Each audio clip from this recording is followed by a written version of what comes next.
Lectura hablada presenta La caída de la casa User de Edgar Allan Poe. Durante todo un día de otoño, triste, oscuro, silencioso, cuando las nubes se cernían bajas y pesadas en el cielo, crucé solo, a caballo, una región singularmente lúgubre del país, y, al fin, al acercarse las sombras de la noche, me encontré a la vista de la melancólica casa User. No sé cómo fue, pero a la primera mirada que eché al edificio invadió mi espíritu un sentimiento de insoportable tristeza. Digo insoportable porque no lo atemperaba ninguno de esos sentimientos semiagradables por ser poéticos, con los cuales recibe el espíritu aun las más austeras imágenes naturales de lo desolado o lo terrible. Miré el escenario que tenía delante, la casa y el sencillo paisaje del dominio, las paredes desnudas, las ventanas como ojos vacíos, los ralos y siniestros juncos, y los escasos troncos de árboles agostados, con una fuerte depresión de ánimo únicamente comparable, como sensación terrena, al despertar del fumador de opio, la amarga caída en la existencia cotidiana, el horrible descorrerse del velo. Era una frialdad, un abatimiento, un malestar del corazón, una irremediable tristeza mental que ningún acicate de la imaginación podía desviar hacia forma alguna de lo sublime. ¿Qué era? Me detuve a pensar. ¿Qué era lo que así me desalentaba en la contemplación de la casa User? Misterio insoluble, y yo no podía luchar con los sombríos pensamientos que se congregaban a mi alrededor mientras reflexionaba. Me vi obligado a incurrir en la insatisfactoria conclusión de que mientras hay, fuera de toda duda, combinaciones de simplísimos objetos naturales que tienen el poder de afectarnos así, el análisis de este poder se encuentra aún entre las consideraciones que están más allá de nuestro alcance. Era posible, reflexioné, que una simple disposición diferente de los elementos de la escena, de los detalles del cuadro, fuera suficiente para modificar o quizá anular su poder de impresión dolorosa, y, procediendo de acuerdo con esta idea, empujé mi caballo a la escarpada orilla de un estanque negro y fantástico que extendía su brillo tranquilo junto a la mansión, pero con un estremecimiento aún más sobrecogedor que antes contemplé la imagen reflejada e invertida de los juncos grises, y los espectrales troncos, y las vacías ventanas como ojos. En esa mansión de melancolía, sin embargo, proyectaba pasar algunas semanas. Su propietario, Roderick User, había sido uno de mis alegres compañeros de adolescencia, pero muchos años habían transcurrido desde nuestro último encuentro. Sin embargo, acababa de recibir una carta en una región distinta del país, una carta suya, la cual, por su tono exasperadamente apremiante, no admitía otra respuesta que la presencia personal. La escritura denotaba agitación nerviosa.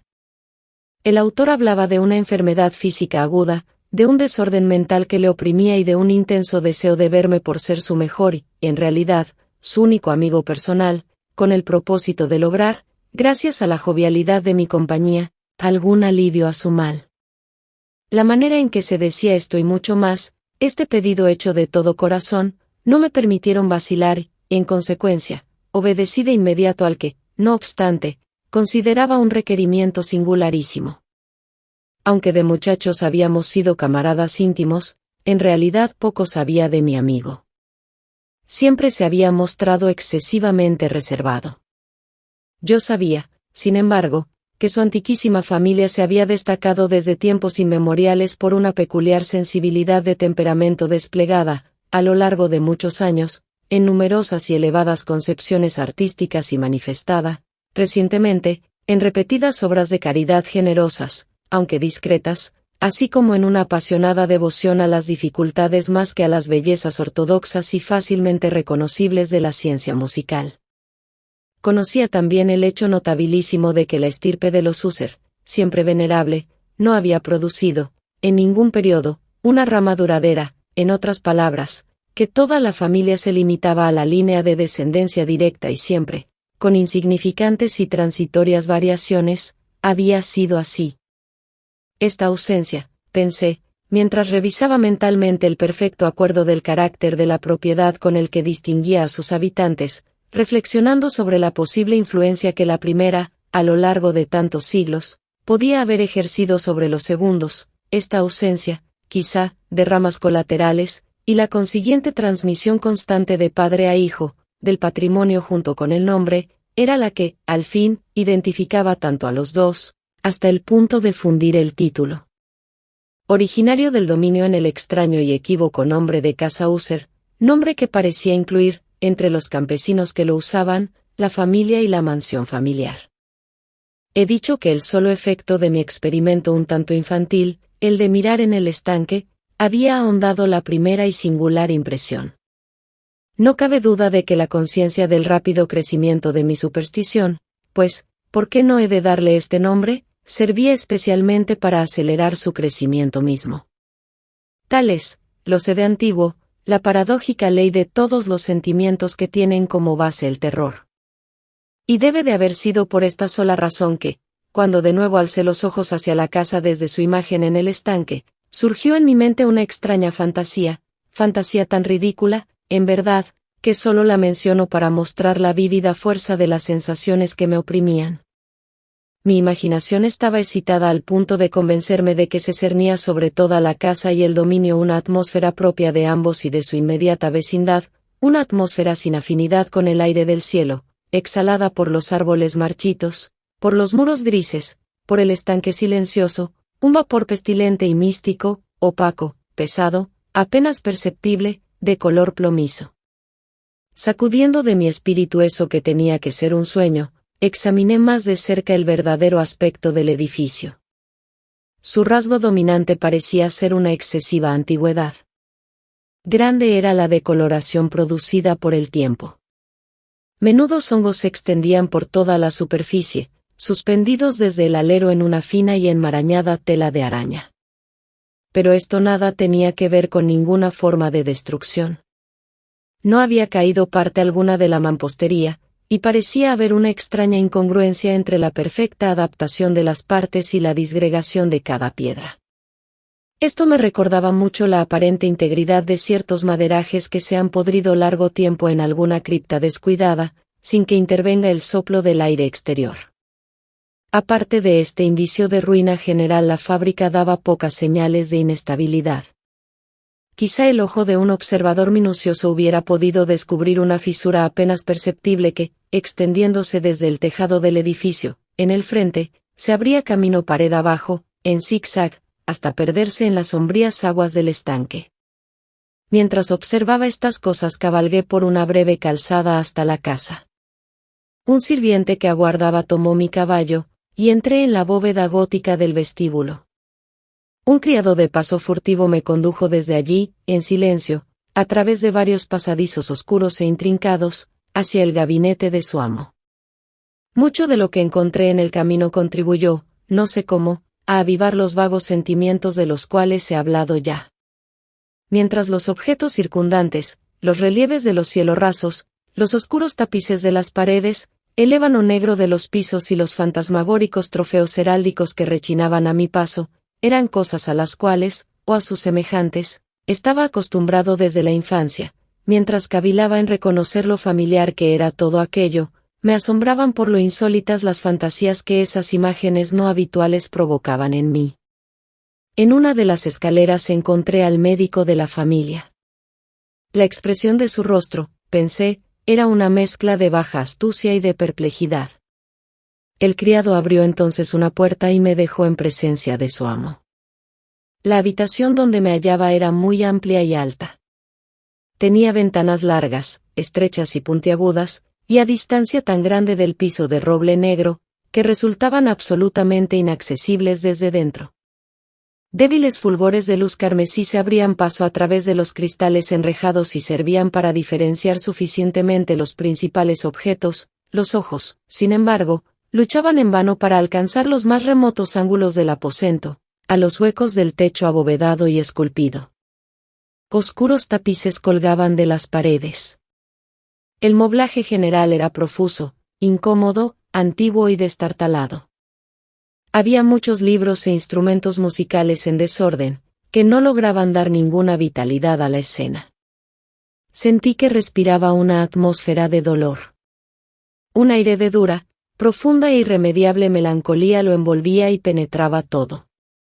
A mi entrada, User se incorporó de un sofá donde estaba tendido cuán largo era y me recibió con calurosa vivacidad, que mucho tenía, pensé al principio, de cordialidad excesiva, del esfuerzo obligado del hombre de mundo en huye. Pero una mirada a su semblante me convenció de su perfecta sinceridad. Nos sentamos y, durante unos instantes, mientras no hablaba, lo observé con un sentimiento en parte de compasión, en parte de espanto. Seguramente hombre alguno hasta entonces había cambiado tan terriblemente, en un periodo tan breve, como Roderick User. A duras penas pude llegar a admitir la identidad del ser exangüe que tenía ante mí, con el compañero de mi adolescencia. Sin embargo, el carácter de su rostro había sido siempre notable. La tez cadavérica, los ojos, grandes, líquidos, incomparablemente luminosos, los labios, un tanto finos y muy pálidos, pero de una curva extraordinariamente hermosa, la nariz, de delicado tipo hebreo, pero de ventanillas más abiertas de lo que es habitual en ellas, el mentón, finamente modelado, revelador, en su falta de prominencia, de una falta de energía moral, los cabellos, más suaves y más tenues que tela de araña. Estos rasgos y el excesivo desarrollo de la región frontal constituían una fisonomía difícil de olvidar. Y ahora la simple exageración del carácter dominante de esas facciones y de su expresión habitual revelaban un cambio tan grande, que dudé de la persona con quien estaba hablando. La palidez espectral de la piel, el brillo milagroso de los ojos, por sobre todas las cosas me sobresaltaron y aún me aterraron. El sedoso cabello, además, había crecido al descuido y, como en su desordenada textura de telaraña flotaba más que caía alrededor del rostro, me era imposible, aun haciendo un esfuerzo, relacionar su enmarañada apariencia con idea alguna de simple humanidad. En las maneras de mi amigo me sorprendió encontrar incoherencia, inconsistencia, y pronto descubrí que era motivada por una serie de débiles y fútiles intentos de vencer un azoramiento habitual, una excesiva agitación nerviosa. A decir verdad, ya estaba preparado para algo de esta naturaleza, no menos por su carta que por reminiscencias de ciertos rasgos juveniles y por las conclusiones deducidas de su peculiar conformación física y su temperamento. Sus gestos eran alternativamente vivaces y lentos. Su voz pasaba de una indecisión trémula, cuando su espíritu vital parecía en completa latencia, a esa especie de concisión enérgica, esa manera de hablar abrupta, pesada, lenta, hueca, a esa pronunciación gutural, densa, equilibrada, perfectamente modulada que puede observarse en el borracho perdido o en el opiómano incorregible durante los periodos de mayor excitación. Así me habló del objeto de mi visita, de su vehemente deseo de verme y del solaz que aguardaba de mí. Abordó con cierta extensión lo que él consideraba la naturaleza de su enfermedad. Era, dijo, un mal constitucional y familiar, y desesperaba de hallarle remedio, una simple afección nerviosa, añadió de inmediato, que indudablemente pasaría pronto. Se manifestaba en una multitud de sensaciones anormales. Algunas de ellas, cuando las detalló, me interesaron y me desconcertaron, aunque sin duda tuvieron importancia los términos y el estilo general del relato. Padecía mucho de una acuidad mórbida de los sentidos, apenas soportaba los alimentos más insípidos, no podía vestir sino ropas de cierta textura, los perfumes de todas las flores le eran opresivos, aun la luz más débil torturaba sus ojos, y solo pocos sonidos peculiares, y estos de instrumentos de cuerda, no le inspiraban horror. Vi que era un esclavo sometido a una suerte anormal de terror. Moriré, dijo, tengo que morir de esta deplorable locura. Así y no de otro modo me perderé. Temo los sucesos del futuro, no por sí mismos, sino por sus resultados. Me estremezco pensando en cualquier incidente, aun el más trivial, que pueda actuar sobre esta intolerable agitación. No aborrezco el peligro, como no sea por su efecto absoluto, el terror. En este desaliento, en esta lamentable condición, siento que tarde o temprano llegará el periodo en que deba abandonar vida y razón a un tiempo, en alguna lucha con el torvo fantasma, el miedo. Conocí además por intervalos, y a través de insinuaciones interrumpidas y ambiguas, otro rasgo singular de su condición mental. Estaba dominado por ciertas impresiones supersticiosas relativas a la morada que ocupaba y de donde, durante muchos años, nunca se había aventurado a salir, supersticiones relativas a una influencia cuya supuesta energía fue descrita en términos demasiado sombríos para repetirlos aquí, influencia que algunas peculiaridades de la simple forma inmaterial de la casa familiar habían ejercido sobre su espíritu, decía, a fuerza de soportarlas largo tiempo, efecto que el aspecto físico de los muros sí. Las torrecillas grises y el oscuro estanque en el cual estos se miraban había producido, a la larga, en la moral de su existencia. Admitía, sin embargo, aunque con vacilación, que podía buscarse un origen más natural y más palpable a mucho de la peculiar melancolía que así lo afectaba, la cruel y prolongada enfermedad, la disolución evidentemente próxima de una hermana tiernamente querida, su única compañía durante muchos años, su último y solo pariente sobre la tierra. Su muerte, decía con una amargura que nunca podré olvidar, hará de mí, el desesperado, el frágil, el último de la antigua raza de los User. Mientras hablaba, Lady Madelon, que así se llamaba, pasó lentamente por un lugar apartado del aposento y, sin notar mi presencia, desapareció. La miré con extremado asombro, no desprovisto de temor, y sin embargo me es imposible explicar estos sentimientos. Una sensación de estupor me oprimió, mientras seguía con la mirada sus pasos que se alejaban. Cuando por fin una puerta se cerró tras ella, mis ojos buscaron instintiva y ansiosamente el semblante del hermano, pero éste había hundido la cara entre las manos y solo pude percibir que una palidez mayor que la habitual se extendía en los dedos descarnados, por entre los cuales se filtraban apasionadas lágrimas. La enfermedad de Lady Madelon había burlado durante mucho tiempo la ciencia de sus médicos. Una apatía permanente, un agotamiento gradual de su persona y frecuentes aunque transitorios accesos de carácter parcialmente cataléptico eran el diagnóstico insólito. Hasta entonces había soportado con firmeza la carga de su enfermedad, negándose a guardar cama, pero, al caer la tarde de mi llegada a la casa, sucumbió, como me lo dijo esa noche su hermano con inexpresable agitación, al poder aplastante del destructor, y supe que la breve visión que yo había tenido de su persona sería probablemente la última para mí, que nunca más vería a Lady Madelon, por lo menos en vida. En los varios días posteriores, ni User ni yo mencionamos su nombre, y durante este periodo me entregué a vehementes esfuerzos para aliviar la melancolía de mi amigo. Pintábamos y leíamos juntos, o yo escuchaba, como en un sueño, las extrañas improvisaciones de su elocuente guitarra. Y así, a medida que una intimidad cada vez más estrecha me introducía sin reserva en lo más recóndito de su alma, iba advirtiendo con amargura la futileza de todo intento de alegrar un espíritu cuya oscuridad, como una cualidad positiva, inherente, se derramaba sobre todos los objetos del universo físico y moral, en una incesante irradiación de tinieblas. Siempre tendré presente el recuerdo de las muchas horas solemnes que pasé a solas con el amo de la casa User. Sin embargo, fracasaría en todo intento de dar una idea sobre el exacto carácter de los estudios o las ocupaciones a los cuales me inducía o cuyo camino me mostraba. Una idealidad exaltada, enfermiza, arrojaba un fulgor sulfúreo sobre todas las cosas.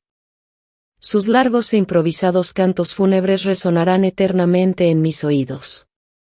Entre otras cosas, conservo dolorosamente en la memoria cierta singular perversión y amplificación del extraño aire del último vals de von Weber. De las pinturas que nutrían su laboriosa imaginación y cuya vaguedad crecía a cada pincelada, vaguedad que me causaba un estremecimiento tanto más penetrante, cuanto que ignoraba su causa, de esas pinturas, tan vívidas que aún tengo sus imágenes ante mí, sería inútil mi intento de presentar algo más que la pequeña porción comprendida en los límites de las meras palabras escritas. Por su extremada simplicidad, por la desnudez de sus diseños, atraían la atención y la subyugaban. Si jamás un mortal pintó una idea, ese mortal fuera Derek User. Para mí, al menos, en las circunstancias que entonces me rodeaban, surgía de las puras abstracciones que el hipocondríaco lograba proyectar en la tela, una intensidad de intolerable espanto, cuya sombra nunca he sentido, ni siquiera en la contemplación de las fantasías de Fuselo, resplandecientes, por cierto, pero demasiado concretas. Una de las fantasmagóricas concepciones de mi amigo, que no participaba con tanto rigor del espíritu de abstracción, puede ser vagamente esbozada, aunque de una manera indecisa, débil, en palabras. El pequeño cuadro representaba el interior de una bóveda o túnel inmensamente largo, rectangular, con paredes bajas, lisas, blancas, sin interrupción ni adorno alguno. Ciertos elementos accesorios del diseño servían para dar la idea de que esa excavación se hallaba a mucha profundidad bajo la superficie de la tierra. No se observaba ninguna saliencia en toda la vasta extensión, ni se discernía una antorcha o cualquier otra fuente artificial de luz. Sin embargo, flotaba por todo el espacio una ola de intensos rayos que bañaban el conjunto con un esplendor inadecuado y espectral. He hablado ya de ese estado mórbido del nervio auditivo que hacía intolerable al paciente toda música, con excepción de ciertos efectos de instrumentos de cuerda. Quizá los estrechos límites en los cuales se había confinado con la guitarra fueron los que originaron, en gran medida, el carácter fantástico de sus obras. Pero no es posible explicar de la misma manera la fogosa facilidad de sus impromptus. Debían de ser, y lo eran, tanto las notas como las palabras de sus extrañas fantasías, pues no pocas veces se acompañaba con improvisaciones verbales rimadas, debían de ser los resultados de ese intenso recogimiento y concentración mental a los cuales he aludido antes y que eran observables solo en ciertos momentos de la más alta excitación mental. Recuerdo fácilmente las palabras de una de esas rapsodias. Quizá fue la que me impresionó con más fuerza cuando la dijo, porque en la corriente interna o mística de su sentido creí percibir, y por primera vez, una acabada conciencia por parte de Husserl de que su encumbrada razón vacilaba sobre su trono. Los versos, que él tituló El Palacio Encantado, decían poco más o menos así. En el más verde de los valles, que habitan ángeles benéficos, erguíase un palacio lleno de majestad y hermosura. Dominio del rey pensamiento. Allí se alzaba. Y nunca un serafín batió sus alas sobre cosa tan bella. Amarillos pendones, sobre el techo. Flotaban, áureos y gloriosos. Todo eso fue hace mucho. En los más viejos tiempos. Y con la brisa que jugaba. En tan gozosos días. Por las almenas se expandía una fragancia alada.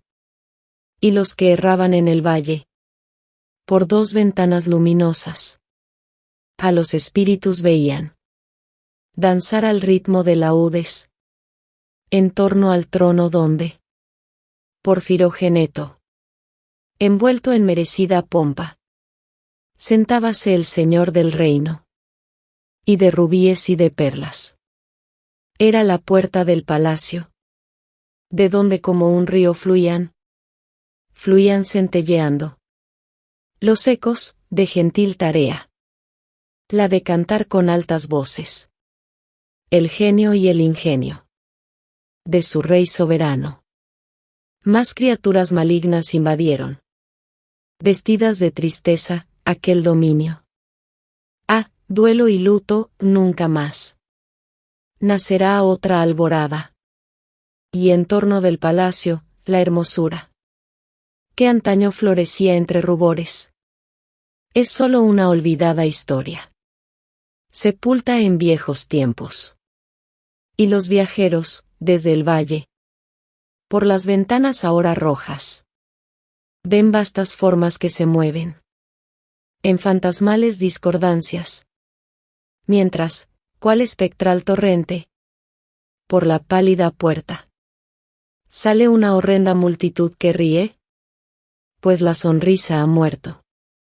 Recuerdo bien que las sugestiones nacidas de esta balada nos lanzaron a una corriente de pensamientos donde se manifestó una opinión de Husserl que menciono, no por su novedad, pues otros hombres han pensado así: Watson, el doctor Percival, Spallanzani, especialmente, el obispo de Llandaff. Véanse sus ensayos químicos, tomo V.E.A.P., sino para explicar la obstinación con que la defendió.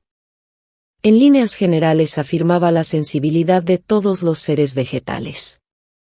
Pero en su desordenada fantasía la idea había asumido un carácter más audaz e invadía, bajo ciertas condiciones, el reino de lo inorgánico. Me faltan palabras para expresar todo el alcance, o el vehemente abandono de su persuasión. La creencia, sin embargo, se vinculaba, como ya lo he insinuado, con las piedras grises de la casa de sus antepasados.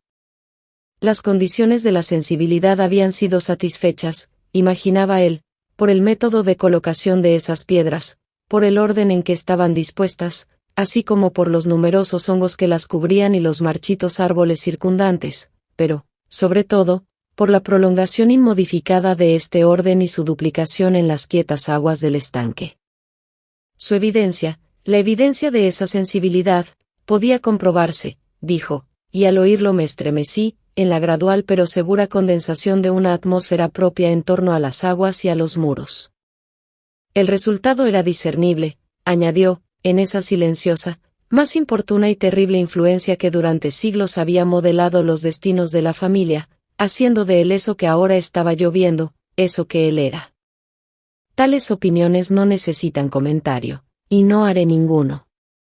Nuestros libros, los libros que durante años constituyeran no pequeña parte de la existencia intelectual del enfermo, estaban, como puede suponerse, en estricto acuerdo con este carácter espectral. Estudiábamos juntos obras tales como el Verbe et Chartreuse, de Gresset, el Belfegor, de Maquiavelo, del cielo y del infierno, de Swedenborg, el viaje subterráneo de Nicolas Klim, de Holberg, la quiromancia, de Robert Fladd, Jean del Daginé y de la Chambre, el viaje a la distancia azul, de Tieck, y la ciudad del sol, de Campanella. Nuestro libro favorito era un pequeño volumen en octavo del Directorium Inquisitorium, del dominico Eimeric de Girone, y había pasajes de Pomponius Mela sobre los viejos sátiros africanos y egibanos, con los cuales Husserl soñaba horas enteras. Pero encontraba su principal deleite en la lectura cuidadosa de un rarísimo y curioso libro gótico en cuarto, el manual de una iglesia olvidada, Las Vigiliae Mortuorum Chorum Ecclesiae Maguntiae. No podía dejar de pensar en el extraño ritual de esa obra y en su probable influencia sobre el hipocondríaco, cuando una noche, tras informarme bruscamente de que Lady Madelon había dejado de existir, declaró su intención de preservar su cuerpo durante 15 días, antes de su inhumación definitiva, en una de las numerosas criptas del edificio. El humano motivo que alegaba para justificar esta singular conducta no me dejó en libertad de discutir. El hermano había llegado a esta decisión, así me dijo, considerando el carácter insólito de la enfermedad de la difunta, ciertas importunas y ansiosas averiguaciones por parte de sus médicos, la remota y expuesta situación del cementerio familiar. No he de negar que, cuando evoqué el siniestro aspecto de la persona con quien me cruzara en la escalera el día de mi llegada a la casa, no tuve deseo de oponerme a lo que consideré una precaución inofensiva y en modo alguno extraña. A pedido de Husserl, lo ayudé personalmente en los preparativos de la sepultura temporaria. Ya en el ataúd, los dos solos llevamos el cuerpo a su lugar de descanso. La cripta donde lo depositamos, por tanto tiempo clausurada que las antorchas casi se apagaron en su atmósfera opresiva, dándonos poca oportunidad para examinarla, era pequeña, húmeda y desprovista de toda fuente de luz, estaba a gran profundidad, justamente bajo la parte de la casa que ocupaba mi dormitorio. Evidentemente había desempeñado, en remotos tiempos feudales, el siniestro oficio de mazmorra, y en los últimos tiempos el de depósito de pólvora o alguna otra sustancia combustible, pues una parte del piso y todo el interior del largo pasillo abovedado que nos llevara hasta allí estaban cuidadosamente revestidos de cobre. La puerta, de hierro macizo, tenía una protección semejante.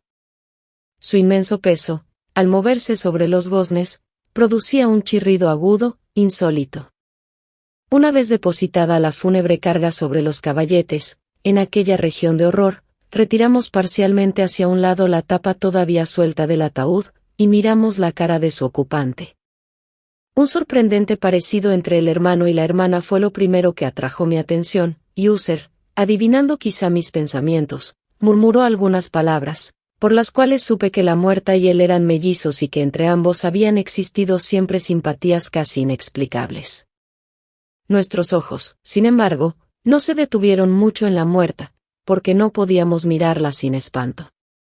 El mal que llevara a Lady Madelon a la tumba en la fuerza de la juventud había dejado, como es frecuente en todas las enfermedades de naturaleza estrictamente cataléptica, la ironía de un débil rubor en el pecho y la cara, y esa sonrisa suspicaz, lánguida, que es tan terrible en la muerte.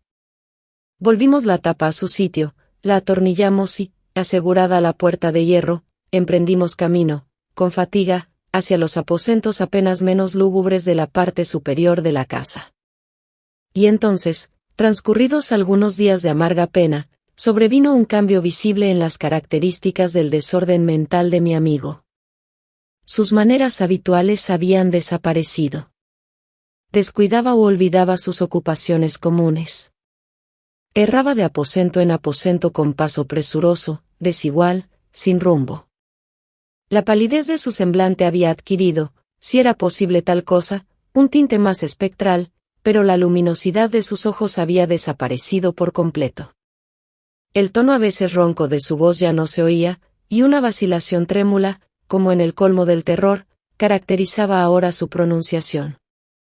Por momentos, en verdad, pensé que algún secreto opresivo dominaba su mente agitada sin descanso, y que luchaba por conseguir valor suficiente para divulgarlo. Otras veces, en cambio, me veía obligado a reducirlo todo a las meras e inexplicables divagaciones de la locura, pues lo veía contemplar el vacío horas enteras, en actitud de profundísima atención, como si escuchara algún sonido imaginario. No es de extrañarse que su estado me aterrara, que me inficionara. Sentía que a mi alrededor, a pasos lentos pero seguros, se deslizaban las extrañas influencias de sus supersticiones fantásticas y contagiosas. Al retirarme a mi dormitorio la noche del 7º u 8º día después de que Lady Madelon fuera depositada en la mazmorra, y siendo ya muy tarde, experimenté de manera especial y con toda su fuerza esos sentimientos. El sueño no se acercaba a mi lecho y las horas pasaban y pasaban. Luché por racionalizar la nerviosidad que me dominaba. Traté de convencerme de que mucho, si no todo lo que sentía, era causado por la desconcertante influencia del lúgubre moblaje de la habitación, de los tapices oscuros y raídos que, atormentados por el soplo de una tempestad incipiente, se balanceaban espasmódicos de aquí para allá sobre los muros y crujían desagradablemente alrededor de los adornos del lecho. Pero mis esfuerzos eran infructuosos. Un temblor incontenible fue invadiendo gradualmente mi cuerpo, y al fin se instaló sobre mi propio corazón un íncubo, el peso de una alarma por completo inmotivada. Lo sacudí, jadeando, luchando, me incorporé sobre las almohadas y, mientras miraba ansiosamente en la intensa oscuridad del aposento, presté atención, ignoro por qué, salvo que me impulsó una fuerza instintiva, a ciertos sonidos ahogados, indefinidos, que llegaban en las pausas de la tormenta, con largos intervalos, no sé de dónde.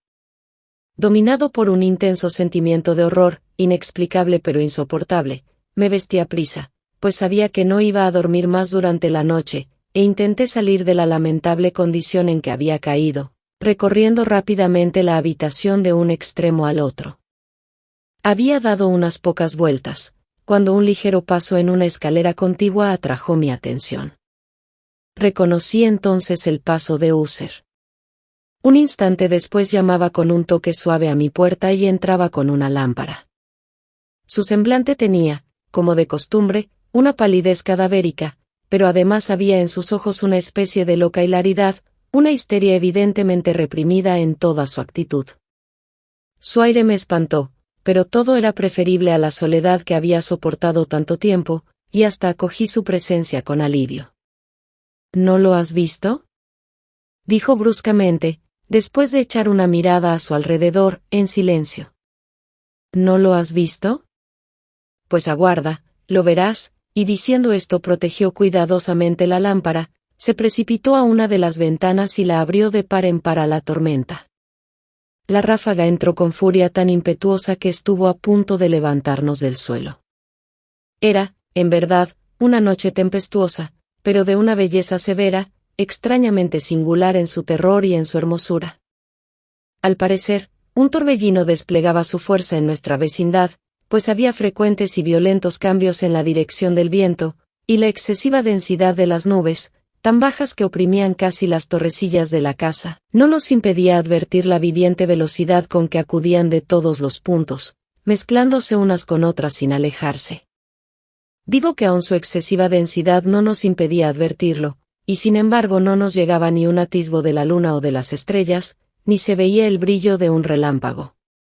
Pero las superficies inferiores de las grandes masas de agitado vapor, así como todos los objetos terrestres que nos rodeaban, resplandecían en la luz extranatural de una exhalación gaseosa, apenas luminosa y claramente visible, que se cernía sobre la casa y la amortajaba. No debes mirar, no mirarás eso, dije, estremeciéndome, mientras con suave violencia apartaba a User de la ventana para conducirlo a un asiento. Estos espectáculos, que te confunden, son simples fenómenos eléctricos nada extraños, o quizá tengan su horrible origen en el miasma corrupto del estanque. Cerremos esta ventana, el aire está frío y es peligroso para tu salud. Aquí tienes una de tus novelas favoritas. Yo leeré y me escucharás, y así pasaremos juntos esta noche terrible. El antiguo volumen que había tomado era M.A.D. Trist, de Sir Lancelot Canning, pero lo había calificado de favorito de User más por triste broma que en serio, pues poco había en su prolijidad tosca, sin imaginación, que pudiera interesar a la elevada e ideal espiritualidad de mi amigo. Pero era el único libro que tenía a mano, y alimenté la vaga esperanza de que la excitación que en ese momento agitaba al hipocondríaco pudiera hallar alivio, pues la historia de los trastornos mentales está llena de anomalías semejantes, aun en la exageración de la locura que yo iba a leerle. De haber juzgado, a decir verdad, por la extraña y tensa vivacidad con que escuchaba o parecía escuchar las palabras de la historia, me hubiera felicitado por el éxito de mi idea. Había llegado a esa parte bien conocida de la historia en que Eselred, el héroe del Trist, después de sus vanos intentos de introducirse por las buenas en la morada del eremita, procede a entrar por la fuerza. Aquí, se recordará, las palabras del relator son las siguientes.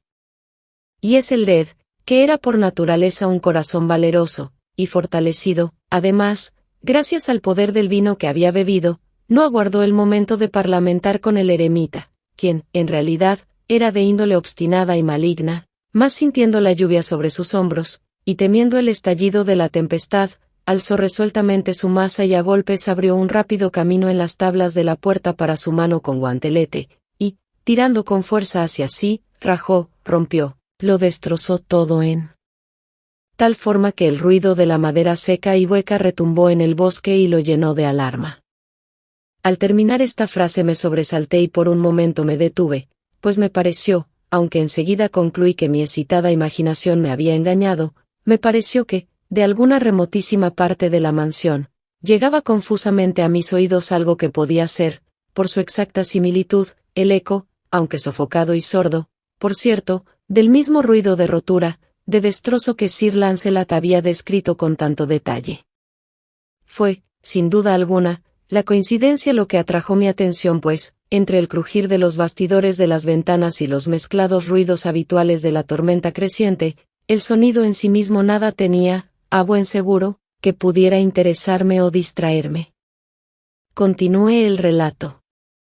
Pero el buen campeón Eselred pasó la puerta y quedó muy furioso y sorprendido al no percibir señales del maligno eremita y encontrar, en cambio, un dragón prodigioso, cubierto de escamas, con lengua de fuego, sentado en guardia delante de un palacio de oro con piso de plata, y del muro colgaba un escudo de bronce reluciente con esta leyenda. Quien entre aquí, conquistador será. Quien mate al dragón, el escudo ganará. Y Eselred levantó su maza y golpeó la cabeza del dragón, que cayó a sus pies y lanzó su apestado aliento con un rugido tan hórrido y bronco y además tan penetrante que Eselred se tapó de buena gana los oídos con las manos para no escuchar el horrible ruido, tal como jamás se había oído hasta entonces. Aquí me detuve otra vez bruscamente, y ahora con un sentimiento de violento asombro, pues no podía dudar de que en esta oportunidad había escuchado realmente, aunque me resultaba imposible decir de qué dirección procedía, un grito insólito, un sonido chirriante, sofocado y aparentemente lejano, pero áspero, prolongado, la exacta réplica de lo que mi imaginación atribuyera al extranatural alarido del dragón, tal como lo describía el novelista. Oprimido, como por cierto lo estaba desde la segunda y más extraordinaria coincidencia, por 1000 sensaciones contradictorias, en las cuales predominaban el asombro y un extremado terror, conservé, sin embargo, suficiente presencia de ánimo para no excitar con ninguna observación la sensibilidad nerviosa de mi compañero. No era nada seguro que hubiese advertido los sonidos en cuestión, aunque se había producido durante los últimos minutos una evidente y extraña alteración en su apariencia. Desde su posición frente a mí había hecho girar gradualmente su silla, de modo que estaba sentado mirando hacia la puerta de la habitación, y así solo en parte podía ver yo sus facciones, aunque percibía sus labios temblorosos, como si murmuraran algo inaudible. Tenía la cabeza caída sobre el pecho, pero supe que no estaba dormido por los ojos muy abiertos, fijos, que vi al echarle una mirada de perfil. El movimiento del cuerpo contradecía también esta idea, pues se mecía de un lado a otro con un balanceo suave, pero constante y uniforme. Luego de advertir rápidamente todo esto, proseguí el relato de Sir Lancelot, que decía así. Y entonces el campeón, después de escapar a la terrible furia del dragón, se acordó del escudo de bronce y del encantamiento roto, apartó el cuerpo muerto de su camino y avanzó valerosamente sobre el argentado pavimento del castillo hasta donde colgaba del muro el escudo, el cual, entonces, no esperó su llegada, sino que cayó a sus pies sobre el piso de plata con grandísimo y terrible fragor. Apenas habían salido de mis labios estas palabras, cuando, como si realmente un escudo de bronce, en ese momento, hubiera caído con todo su peso sobre un pavimento de plata, percibí un eco claro, profundo, metálico y resonante, aunque en apariencia sofocado. Incapaz de dominar mis nervios, me puse en pie de un salto, pero el acompasado movimiento de Uther no se interrumpió. Me precipité al sillón donde estaba sentado. Sus ojos miraban fijos hacia adelante y dominaba su persona una rigidez pétrea. Pero, cuando posé mi mano sobre su hombro, un fuerte estremecimiento recorrió su cuerpo, una sonrisa malsana tembló en sus labios, y vi que hablaba con un murmullo bajo, apresurado, ininteligible, como si no advirtiera mi presencia. Inclinándome sobre él, muy cerca, bebí, por fin, el horrible significado de sus palabras. ¿No lo oyes? Sí, yo lo oigo y lo he oído. Mucho, mucho, mucho tiempo, muchos minutos, muchas horas, muchos días lo he oído, pero no me atrevía. Ah, compadéceme, mísero de mí, desventurado. No me atrevía a hablar. La encerramos viva en la tumba. ¿No dije que mis sentidos eran agudos? Ahora te digo que oí sus primeros movimientos, débiles, en el fondo del ataúd. Los oí hace muchos, muchos días, y no me atreví a hablar. Y ahora, esta noche, es el Dead, ja, ja. La puerta rota del eremita, y el grito de muerte del dragón, y el estruendo del escudo. Mejor, el ruido del ataúd al rajarse, y el chirriar de los férreos goznes de su prisión, y sus luchas dentro de la cripta, por el pasillo abovedado, revestido de cobre. Oh. ¿A dónde huiré? ¿No estará aquí pronto? ¿No se precipita a reprocharme mi prisa? ¿No he oído sus pasos en la escalera? ¿No distingo el pesado y horrible latido de su corazón? Insensato.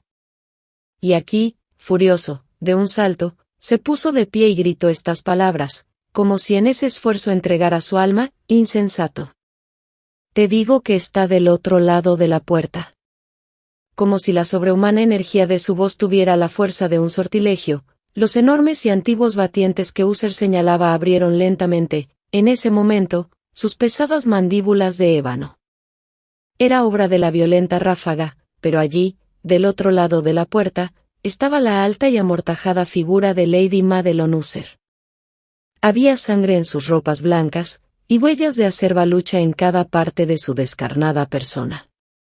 Por un momento permaneció temblorosa, tambaleándose en el umbral, luego, con un lamento sofocado, cayó pesadamente hacia adentro, sobre el cuerpo de su hermano, y en su violenta agonía final lo arrastró al suelo, muerto, víctima de los terrores que había anticipado. De aquel aposento, de aquella mansión huía aterrado.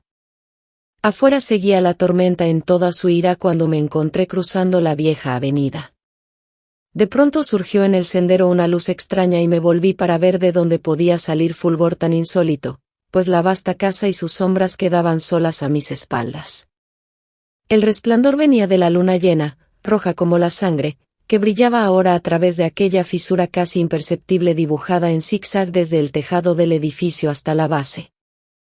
Mientras la contemplaba, la figura se ensanchó rápidamente, pasó un furioso soplo del torbellino, todo el disco del satélite irrumpió de pronto ante mis ojos y mi espíritu vaciló al ver desmoronarse los poderosos muros, y hubo un largo y tumultuoso clamor como la voz de mil torrentes, y a mis pies el profundo y corrompido estanque se cerró sombrío, silencioso, sobre los restos de la casa User.